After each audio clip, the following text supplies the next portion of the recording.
Hello guys, welcome to Conversational Swahili with Ibrahim. My name is Teacher Ibrahim. In this lesson, you are going to learn about maneno ya kawaida, common expression. Common expression. But before we start this lesson, please follow this account and then like this video. Now let's get started. 1.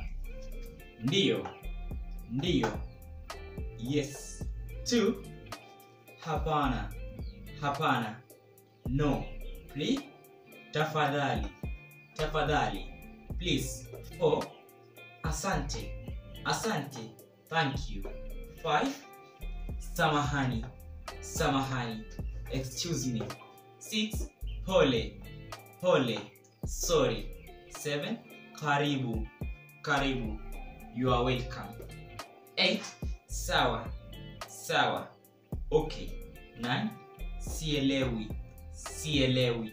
I don't understand. 10. Naelewa, naelewa. I understand.